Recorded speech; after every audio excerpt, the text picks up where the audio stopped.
the opportunity to speak. Many of the residents, property owners, and businesses of the fort have gathered together into an organization which we call the Fort Community Association. We feel that the current zoning proposal which is being debated here is not appropriate from the perspective of the residences or the businesses for many reasons which have been listed at previous hearings. We also feel that the way this rezoning has been conducted has put the proverbial cart before the horse. We should have been consulted before any plan was brought to hearings. In our latest meeting, we voted on several issues and had conversations about the future of the neighborhood. Several conclusions were reached on a majority basis. Consensus was easily reached from the eastern side of Beach Court to Pascucci Court. All participants in the conversation agreed that the NB designation for this area makes sense with existing conditions and to complement the western side of Beach Court. With respect to the CB designation for the flats, the association has several concerns, not only for ourselves, but for the city in general as well. This was based on the notion that there would exist a bridge between Main Street, which is a central business, and this area.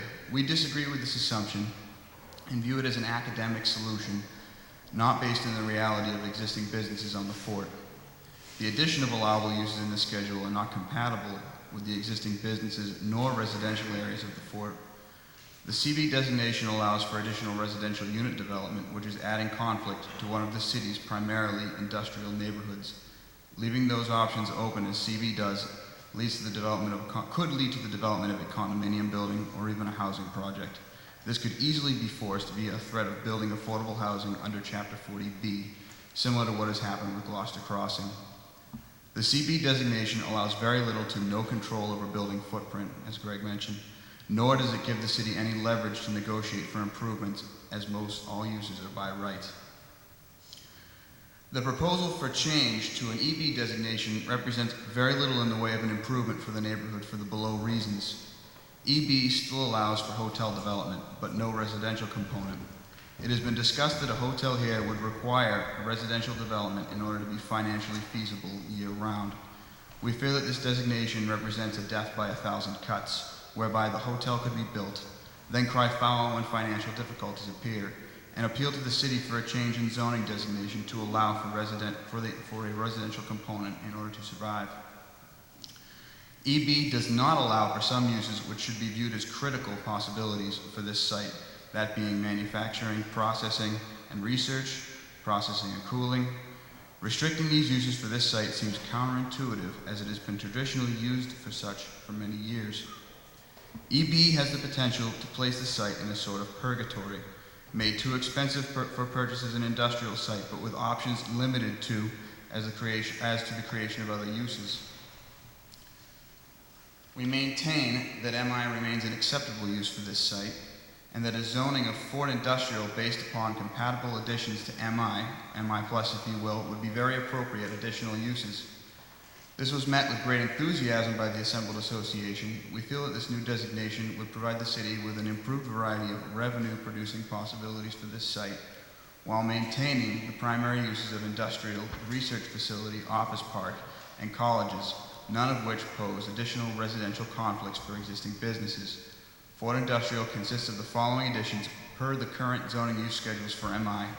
It would be applied to the CB and HD areas of the rezoning map. And we have a list here under section 2.3.2 community service uses. Number 12, business or commercial, school, other would be a yes. Philanthropic, museum or aquarium could be acquired under a city council special permit. Under section 2.3.4, number 1, office building containing less than 2,500 square feet. A restaurant with outdoor and takeout at less than 20% is yes. A restaurant with takeout at greater than 20% with special permit would allow for the marine-related sales and rental, commercial or recreational. And under section 2.3.7, accessory uses, number 12, dining hall with shops within a college, recreational attached dwelling for use by residents or guests, or an accessory in-law apartment. Also of major concern for any change in designation for this site is Pavilion Beach. We are not satisfied with statements made to this prior guaranteeing access to the entirety of the beach after any development. This is a major concern of the neighborhood, but the city as a whole should be concerned for daily access and for use at fiesta time as well. It is still not clear if any development were to come in that if that section of the beach nearest Fort Square would be lost or made private. We ask for specific legal proof that access to the beach as it exists now would not be disrupted. Individual deed searches clearly show the beach is privately owned to a variety of levels of watermark, in direct conflict with statements made before you by the Community Development Director. The association would also like to counter the point made that if Mr. Maggio were to have a different use for this site, he would have. He has had the site advertised through a broker as a hotel development site and priced as such. How could the word get out about its existence if it is listed and priced only as a hotel opportunity? The area inside of Fort Square is a very complicated matter, which still takes up much of our conversations. There are many voices asking to be left as MI, and some asking for a residential designation. The designation NB represents concerns for many resident property owners in terms of allowable uses which do not demand public hearings before an elected body. Coming up with an appropriate usage schedule will take more thoughtful analysis and evaluation, and we request more time to do so. Respectfully submitted, the Fort Community Association.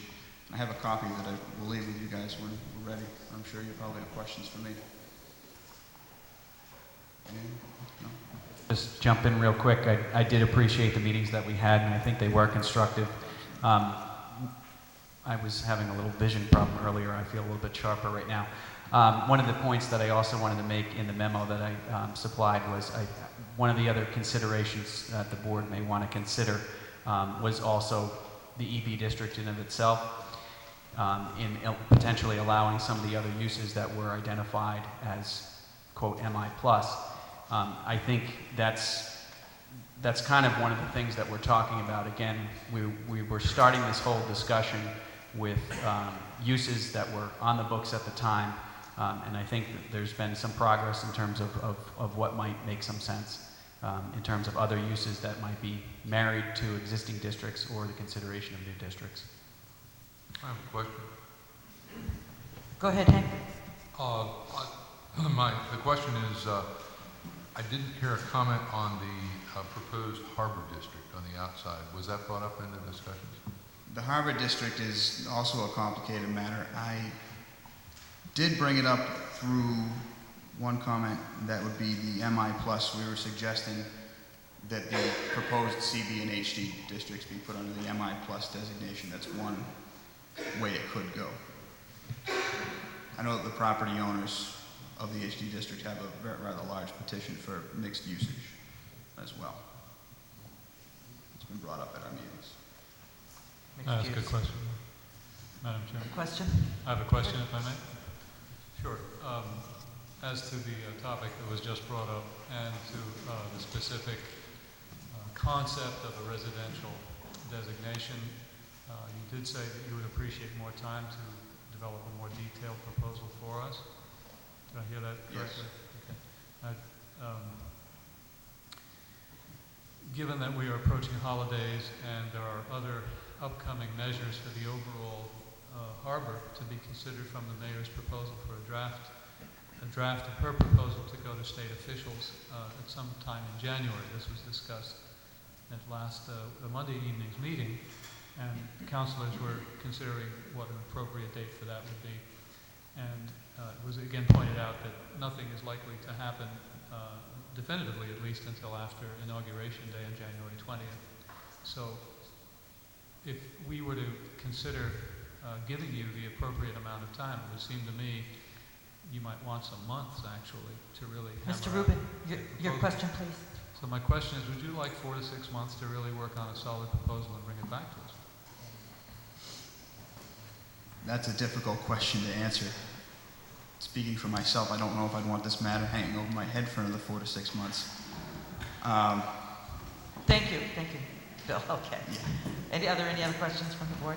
Yeah, just clarification, and it's probably my misunderstanding, one side or the other, but I thought in your memo, Greg, you mentioned that the EB district would allow, in your memo, Greg, the EB district would allow business, commercial schools, philanthropic institutions by right, and I thought while you were speaking, you noted that EB would not allow that. That's what you wanted in the MI+, and I'm just wondering if there is I could be misunderstanding the usage schedule, but I know that it definitely did not include the manufacturing the school thing. I could be correct. I think that the manufacturing is the one that I suggested, that we did hear a lot of comment over the last, how many meetings have we had, 2 or 3?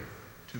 And I'm specifically talking about the public hearings. The public hearings, this will be our third. Yeah, the first 2 public hearings, and also something that was raised, I think, by Councilor Grow, as to whether or not we would keep that as a viable option, because we don't know what the outcome of the future of that area would be. And, you know, a question in general for EB districts as to whether or not something like manufacturing or research is something that would be appropriate.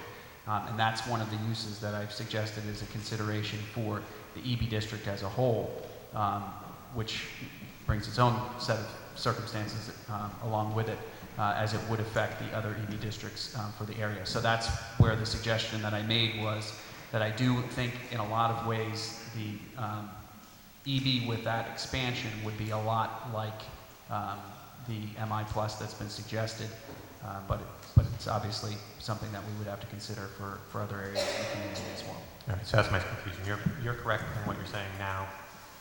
You're correct in what you're proposing. Right. Right, okay.